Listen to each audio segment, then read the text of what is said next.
I was 18 when my parents told me I had to start paying rent. It wasn't a conversation, it was a declaration. My dad, seated at the kitchen table, barely looked up from his coffee when he said it. My mom stood by the stove, arms crossed, nodding along. "It's only fair," she said. "You're an adult now." At first, I didn't argue. I had a part-time job at a hardware store, and I figured contributing to the household was just part of growing up.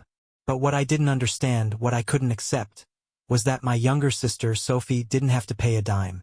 Sophie was 16 at the time, still in high school, but even when she turned 18 2 years later, nothing changed. No rent, no bills, no expectations. Meanwhile, my payments increased. It wasn't just helping out anymore. I was covering utilities, groceries, and even part of their mortgage.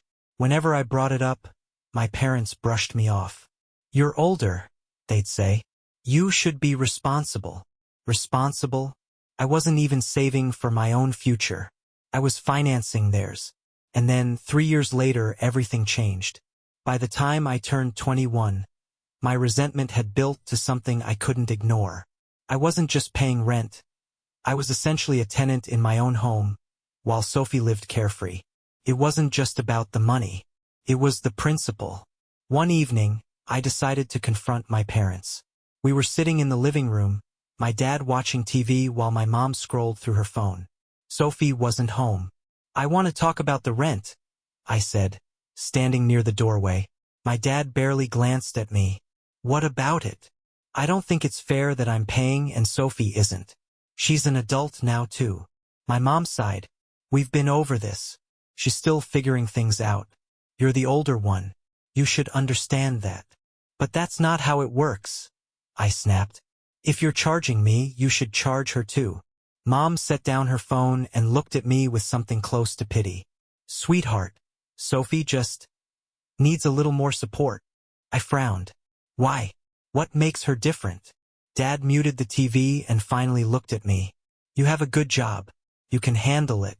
Sophie, she's special." That word stuck with me. Special. It was the same word they used when they gave her extra privileges, excused her mistakes, and smoothed over her failures. But they never explained why. That night, I decided to do some digging. The more I thought about it, the less it made sense. Sophie wasn't sick. She wasn't struggling in school, at least not that I knew of. And yet, our parents treated her like she was made of glass. That night, while everyone was asleep, I found myself standing outside Sophie's bedroom. The door was slightly open, and I could hear the soft hum of her laptop. Curiosity got the best of me, and I knocked lightly. "Soph, you awake?" There was a pause, then a quiet. "Yeah, what's up?" I pushed the door open and leaned against the frame. Sophie was sitting cross-legged on her bed, her laptop glowing in the dim light. "Just wanted to check in," I said. "I feel like we don't really talk much anymore." She smiled, but it didn't reach her eyes. "Yeah, I guess we don't." I hesitated, trying to find the right words. "Look, this might be weird to ask, but why do you think Mom and Dad don't make you pay rent?" Her expression flickered, just for a second. But I caught it. A mix of surprise, discomfort, and something else. Something close to fear. "I don't know," she said too quickly. "Maybe they just don't think I can handle it." I frowned. "But why? You're smart. You could get a job if you wanted." She shrugged, closing her laptop. "Maybe they just love me more." She said it as a joke, but her voice was hollow. I chuckled, but I couldn't shake the feeling that she wasn't telling me something. That conversation stayed with me for days. Sophie was hiding something, I was sure of it. And whatever it was, it had our parents wrapped around her finger. Then, a week later, I found the first real clue. It was a Saturday afternoon, and my mom had asked me to grab some printer paper from her home office. Normally, I wouldn't think twice about it. But when I stepped inside, I noticed a stack of papers left out on her desk. Documents with Sophie's name all over them. I knew I shouldn't snoop, but my gut told me this was important. I glanced toward the hallway to make sure no one was coming, then quickly shuffled through the stack. Medical records, psychological evaluations, legal documents, and then one page caught my eye. A letter from an attorney. guardianship and financial support for Sophie, last name. My heart pounded as I read through it. It was dated from years ago, when Sophie was 16. Words like special circumstances, legal protections, and ongoing support jumped out at me. The letter was vague, but one thing was clear. My parents had taken some kind of legal action regarding Sophie's future, and I had never known. I quickly put everything back and left the office, my mind spinning. What had I just found? And more importantly, what were they hiding? Couldn't let it go. Every time I sat down to eat dinner with my parents, every time I heard Sophie laughing in her room, every time I handed over another chunk of my paycheck for rent, I kept thinking about that letter, about the medical records, about the fact that my parents had taken legal action on Sophie's behalf, and I had never been told why. I needed answers. The next day, I waited until my parents went out to run errands. I knew exactly where Mom kept important documents, locked in the filing cabinet in her office. What she didn't know was that I'd found the spare key years ago, buried at the bottom of a kitchen drawer. I retrieved it, unlocked the cabinet, and started digging. At first, it was just boring financial records. Bills, taxes, insurance forms. But then I found a thick manila folder labeled Sophie in my mother's careful handwriting. I hesitated. Whatever was inside, I knew it would change things. Then I opened it. The first few pages were medical records, psychological assessments, reports from doctors and therapists. I skimmed through them, my pulse quickening with each word. Subject exhibits manipulative tendencies. Demonstrates a pattern of dishonesty to avoid consequences. History of fabricating medical symptoms for attention. Diagnosis: factitious disorder. I stared at that last line. Factitious disorder. I didn't know what it meant, but the notes underneath made my stomach twist.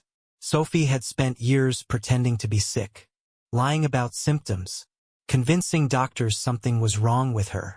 And she had done it so well that my parents had taken legal action to protect her, to make sure she was supported financially. I flipped through more pages. A report from when she was 16 detailed how she had faked seizures at school. Another described how she once lied about a serious heart condition, even going so far as to forge test results. The more I read, the more my hands shook. My parents had spent years catering to her, shielding her from responsibility, not because she was truly sick, but because they had convinced themselves she was.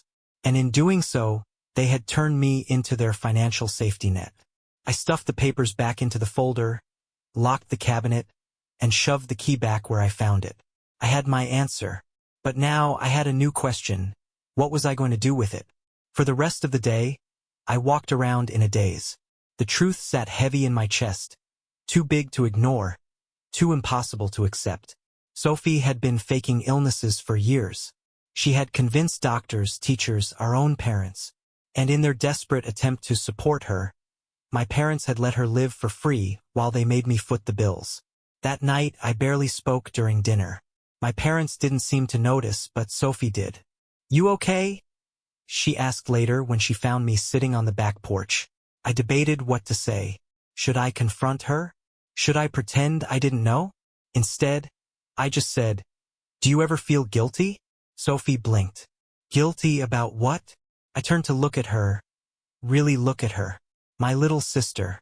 The one I had protected when we were kids, the one I had defended when she got in trouble. The one I thought I knew. "About Mom and Dad treating you differently," I said carefully. "About them making me pay for everything while you live here for free." Sophie shifted uncomfortably. "It's not like that." "Then what is it like?" I pressed. She hesitated. "It's not my fault that they treat me this way." I exhaled, trying to keep my emotions in check. "Sophie, I know." She went still. "Know what?" "I know about the doctor reports, the evaluations, the factitious disorder."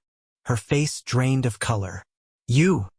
"I saw the files," I interrupted. "I know what you've been doing. Lying. Manipulating people. Making Mom and Dad believe you're sick so they'd take care of you." She clenched her jaw. "You don't understand." "Then make me understand," I challenged. For the first time, I saw real panic in her eyes. But it wasn't the panic of someone caught in a lie. It was deeper, more complicated. It was the look of someone who had built their whole identity on a foundation of deception and now felt the walls closing in. She swallowed hard. I didn't do it to hurt you. Then why? I demanded. She let out a shaky breath. Because I don't know who I am without it. I stared at her. Of all the things I expected her to say, that wasn't one of them. I started faking being sick when I was a kid, she admitted, her voice barely above a whisper. At first, it was just little things. A stomachache to stay home from school. A headache to get out of gym class. But every time, Mom and Dad would give me extra attention. They'd take care of me, worry about me. She paused. And then, I realized that being sick made me special. My chest tightened. Sophie, I didn't mean for it to go this far, she said quickly.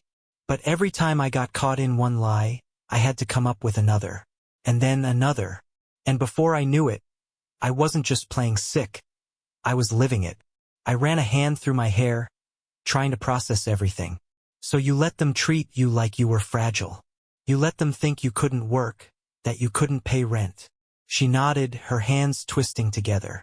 Because if I wasn't the sick one anymore, what was I? Her words hit me in a way I didn't expect. Sophie had built her entire identity around needing help, around being cared for. And Mom and Dad had enabled it, maybe even encouraged it, because they liked feeling needed. And me? I had been the collateral damage. The reliable son. The one who didn't need help, so they never offered it. I stood up, my mind racing. I can't do this anymore. Sophie's eyes widened. What do you mean? I mean I'm done, I said firmly. I'm done paying rent while you get a free ride. I'm done being treated like I don't matter as much. Mom and Dad can keep babying you if they want, but they're not doing it with my money. Panic flashed across her face. Wait! I turned and walked back inside. My parents were in the living room watching TV, oblivious to the conversation that had just taken place. I stood in front of them and took a deep breath. I'm moving out. My mom blinked in surprise. What? Why? I crossed my arms. Because I'm tired of being the only one treated like an adult in this house. I've been paying your rent, your bills, and all this time, you've been lying to me about Sophie. My dad's expression darkened. Don't start this again. No, we're going to finish it. I shot back. I know about the medical records. I know about the legal guardianship. I know everything. The color drained from my mom's face. You don't understand. I understand just fine, I said coldly. You've spent years making excuses for Sophie. You've let her manipulate you, and instead of helping her get better, you fed into it. But I'm done playing along. I could see the panic setting in. Mom's hands trembled. Dad's jaw was tight. I'm moving out next week, I said. And once I'm gone, you're going to have to figure out how to pay for this house without me. Then I turned and walked away, leaving them in stunned silence. For the first time in my life, I was free. The silence in the house was suffocating after my announcement. My parents didn't try to argue that night, but I could feel the weight of their shock hanging in the air. Sophie stayed in her room, avoiding me completely. The next morning, I woke up to find my mother sitting at the kitchen table, staring at a cup of coffee that had long gone cold. She didn't even look up as I walked in. You can't just leave, she said quietly. I exhaled, already expecting this. Yes, I can. She shook her head. We need you. I pulled out a chair across from her. No, you need me to keep paying for everything. That's not true, she whispered. Isn't it? I gestured around the house. Do you know how much I've given you in the past 3 years? Thousands of dollars, Mom. And for what? So Sophie can keep pretending she's helpless? So you and Dad can ignore reality? Mom finally met my gaze, and I saw something I hadn't expected. Fear. Not fear of losing me, but fear of what would happen without me. We didn't do this to hurt you, she said. We just wanted to protect Sophie. I shook my head in disbelief. Protect her from what? From growing up? From taking responsibility? You've let her lie to you for years. You don't even see it, do you? Mom flinched. She's not lying. I reached into my pocket and pulled out the copy of the psychological evaluation I had printed the night before. I slid it across the table. "She is," I said. Mom hesitated before picking it up. As she read, her hands trembled. I watched her expression change. First confusion, then disbelief, then something that looked a lot like heartbreak. This can't be right," she stammered. "Her doctors never told us." "They did," I interrupted. "You just didn't want to hear it." The truth settled between us like a heavy fog. Mom wiped at her eyes, but she didn't argue anymore. She just looked tired, defeated. Dad walked into the kitchen a moment later, took one look at Mom's face, then turned to me. "What did you do?" I stood up, gripping the back of my chair. "I told the truth." Dad's eyes darkened. "And now you're just going to leave? Abandon your family?" That hit a nerve. "Don't you dare," I said, my voice dangerously low. "I have done nothing but support this family. You abandoned me the second you decided I was just a paycheck to you." Dad opened his mouth, but before he could respond, Sophie appeared in the doorway. Her face was pale, her expression unreadable. "You're really leaving?" she asked. I turned to her. "Yeah, I am." Her lips pressed together. "Then you're just like them." That stopped me cold. "Like who?" "Like everyone else," she said bitterly. "The second things get hard, you walk away." I stared at her in disbelief. "You think I'm the one walking away? Sophie, I've spent years carrying the weight of your lies. And I let you. Because I loved you. Because I believed you needed help. But you don't, do you?" She didn't answer. I shook my head. "You're never going to change unless Mom and Dad stop enabling you. And they won't unless they have no other choice." Sophie crossed her arms. "So you think leaving will fix everything?" "No," I admitted. "But staying won't either." The silence stretched between us. Finally, I grabbed my keys and turned to Mom one last time. "I hope one day you see how much damage you've done," I said. Then I walked out. I had never felt so alone in my life. Leaving wasn't as easy as I thought it would be. I moved into a small one-bedroom apartment on the other side of town. It wasn't much. Just a couch, a mattress on the floor, and a kitchen that barely fit 2 people, but it was mine. For the first time in years, I wasn't paying someone else's bills. But I also wasn't part of my family anymore. The first week, I didn't hear from them at all. No calls, no texts. The silence should have been a relief, but it wasn't. I kept checking my phone anyway, half expecting Sophie to send a sarcastic message or my mom to call, begging me to come home. Nothing. I should have felt free. Instead, I felt untethered. The worst part was that I had no idea what was happening back at the house. Had my parents finally forced Sophie to take responsibility for herself? Had they even acknowledged the truth? Or were they still pretending everything was fine, just without me? I got my answer soon enough. It happened on a Wednesday night. I had just gotten home from work when my phone buzzed. Dad. I stared at the screen for a moment before answering. "Hello." He didn't waste time. "Your mother's sick." I blinked. "What?" "She's in the hospital," he said. "Stress, high blood pressure. The doctor says she needs rest." I sat down heavily. Is she okay?" "She will be," Dad said. Then, after a pause, "She's been struggling ever since you left." And there it was. The guilt trip. The unspoken accusation. I exhaled slowly. "Dad, don't do this." "She needs you," he said firmly.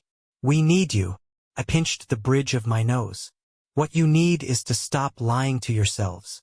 Is that what this is about? Some crusade for the truth?" Dad snapped. "Families take care of each other. That's what we were doing." "No," I said. "I was taking care of you, while you let Sophie manipulate you." There was a long silence. For a second, I thought he might finally admit it. But then his voice hardened. "Sophie got a job." I froze. "What?" He cleared his throat.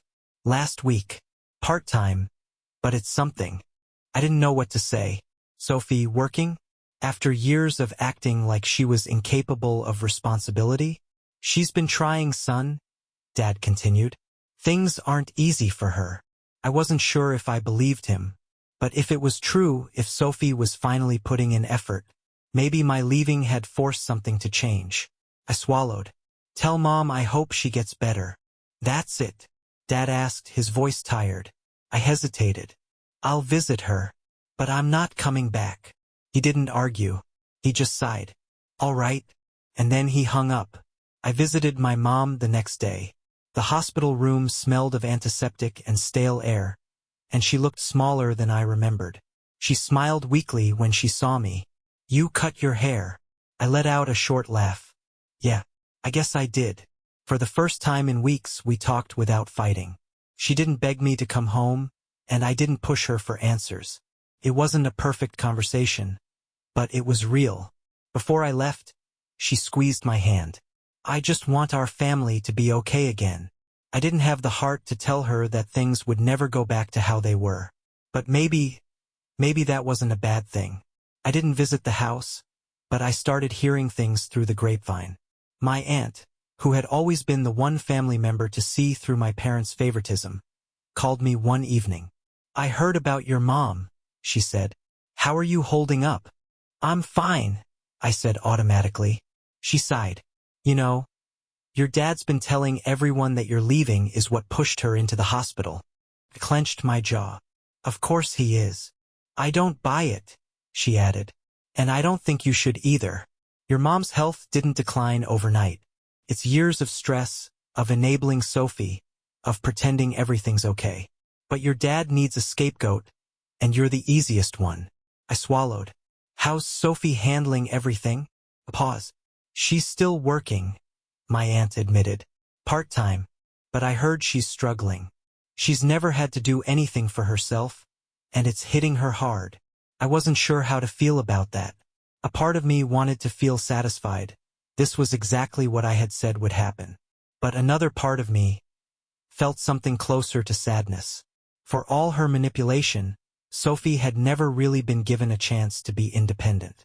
Mom and Dad had trapped her in this cycle as much as she had trapped herself. She asked about you, my aunt said after a moment. That caught me off guard. What? She didn't say much. Just wanted to know if I'd spoken to you.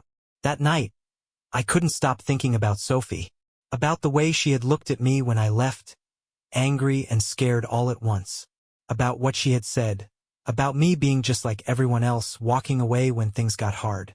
Had I abandoned her? No, I had done what I needed to do, but that didn't mean I couldn't still care. One last conversation. A few days later, Sophie called me. It was the first time she had reached out since I left. Hey, she said awkwardly. Hey, I replied. There was a long silence before she finally said, I got my first paycheck today. I raised my eyebrows. Yeah. She let out a short, humorless laugh. Yeah. It's not a lot. I waited, giving her space to say what she really wanted to say. Finally, she sighed. I don't know how you did this for so long. For a second, I thought she meant the money, paying rent, covering bills. But then she added, being the responsible one. I let out a breath I hadn't realized I was holding. It wasn't easy. No, she said quietly. It wasn't. Another silence stretched between us. But this one felt different. It wasn't full of tension or anger. It was just understanding. Finally, I said, You'll figure it out. I don't know if I will. You will, I said firmly. You have to. And for the first time, Sophie didn't argue. A few weeks after Sophie's call, I started to feel like I was finally moving on. My job was steady. My apartment felt more like home. And the weight of my family's dysfunction wasn't something I carried every day. Then, one evening, my phone buzzed. It was Sophie. I hesitated before answering. Hey! Her voice was shaky. Can we talk? I sat up straight. What's wrong? There was a long pause before she said, I need to tell you something. And I don't know how. My stomach tightened. Sophie, just say it. She took a deep breath. I lied. I frowned. About what? About everything. A cold sensation crept down my spine. Sophie, what are you talking about? I wasn't just faking being sick, she whispered. It was worse than that. I didn't speak. I just let her talk. At first, I did it for attention, she admitted. But after a while, it wasn't just about Mom and Dad taking care of me. It was about control. I realized that as long as they thought I needed help, they'd do anything for me. And so I took it further. I felt a pit forming in my stomach. Further how? She hesitated. You remember when Mom lost that job a few years ago? Yeah, I said slowly. She was so stressed about taking care of you that she couldn't focus at work. Sophie's voice cracked. That was because of me. I wasn't sick, but I made myself sick. I started taking small doses of medicine I didn't need. Just enough to make me feel weak. Just enough to make them believe it. My breath caught. You poisoned yourself? She let out a bitter laugh. Not enough to die. Just enough to keep up the act. To make sure they'd never question me. I couldn't believe what I was hearing. Sophie, that's crazy, she finished. Yeah, I know. I rubbed a hand over my face. Why are you telling me this now? Because you left, she admitted. And when you did, I realized something. Mom and Dad need someone to take care of. And when you weren't there, they started looking at me differently. They started questioning things. And then Mom got sick and she broke off, her breathing uneven. And I prompted. And I realized I don't want to do this anymore, she said. I don't want to be this person. I don't want to be stuck in this. I didn't know what to say. I had spent years resenting Sophie, hating her for what she had done. And now, she was admitting the worst parts of herself. Not to manipulate me, not to gain sympathy, but because she wanted to change. Finally, I sighed. Sophie, I don't know if I can ever trust you again. I don't expect you to, she said quietly. I just needed to tell you. For once, I needed to be honest. And for the first time in years, I believed her. Sophie started therapy a few weeks later. Mom and Dad were still in denial, but I could tell something had shifted in them. Maybe deep down they knew. Maybe they always had. As for me, I kept my distance. I wasn't ready to forgive, but I wasn't holding on to my anger anymore either. One day, Sophie texted me. I got a full-time job. I'm paying rent now. Just thought you should know. I stared at the message for a long time before replying. Good. I hope you keep it up. She didn't answer. And that was okay. For the first time in my life, I wasn't the one carrying my family's burdens. And for the first time, I thought maybe, just maybe, Sophie would learn to carry her own.